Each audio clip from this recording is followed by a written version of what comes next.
Okay, so the last exercise I'm going to show you for delts are, and keep in mind that when you work shoulders or when you work chest, you're going to work your shoulders, okay? You can't do a movement with your upper body where you don't have your shoulders involved. That's why you can feel free to incorporate maybe just a few exercises these days. But I'm going to show you the last thing, and that is close grip bench press. So just like we did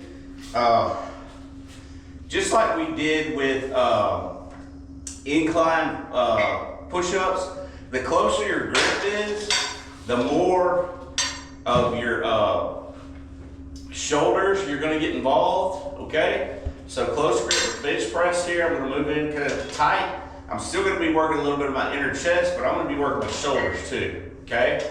And it's just a good smooth rep, just like you would on the bench press. Lock it out, bring it back to the center, lock it out, bring it back to the center, okay?